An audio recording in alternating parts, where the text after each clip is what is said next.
मयूरभंज रे की वर्षा गाड़ी चलेला बेले रास्ता भी देखा जाउनी। दिन 2टारे बाहरी गोटे फैमिली को नहीं बारिपदार प्रिंस कॉलेज को आउ सेई कॉलेज रे तांकर झियो पाठ पढ़े तांको झियो को देखा करिया पई बाहरी थिले। तो आमे गला बेले गोटे ढाबा रे मील खाई नेइतिलु।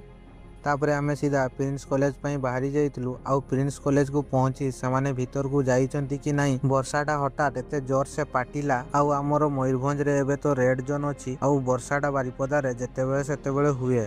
आउ एबे तो कंटिन्यूअसली वर्षा होउची। जदि वर्षाटा स्टार्ट हे गला घंटे 1.5 घंटा लेखा वर्षा कंटिन्यूअसली दउथिबो। आउ सेमिति आमे कॉलेज को जाई पहुंचीतिलु। सेमिति वर्षा स्टार्ट हे गला घंटे पाखापाखि वर्षा देला। आ आपण मानकु गोटे जिंसो देखौची रुह ए जे हमरो कॉलेज सामना रे गोटे घर अछि। तो ए घरटा को देखंतु तांकर घर सामना रे केते पानी। तो एइठु अंदाजा करि पारुथबे वर्षा केते जोर हेइतला। तापरे आमे सेटु वर्षाटा छाडला परे कॉलेज रु बाहरी आस्तिलु। बाहरी आसी बारिपदा मार्केट भीतर को एंटर करिचु। पुणी वर्षा स्टार्ट। आउ वर्षा एते जोरे दउतला आउ छाडिबार टोटाल ना ही नेलानी। तो रास्ता सारा वर्षा ही वर्षा। आउ जेतेबेले आमे घर को रिटर्न करलु गाड़ी भी चले हो नथला एते जोरे वर्षा होतला। तो बारिपदा रे जो हमरो नदी साइड रे लोक माने अछंती तो सेमानकु मोर ए वीडियो माध्यम रे गोटे मेसेज जो मानकर घर नदी साइड रे सेमाने टी ऊंचा जगह को शिफ्ट करि जानतु। जेहेतु मयूरभंज रे लघुचाप लागि रहिछि तेबेले भी नदी पानी बढ़िबार संभावना अछि।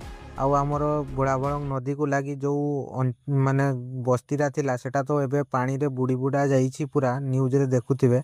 मोर गोटे समस्त को छटिया अनुरोध समस्ते ऊंचा जगह को जानतु आउ खाइबारे ड्राई फ्रूट रखंतु। तो रहिली जय जगन्नाथ।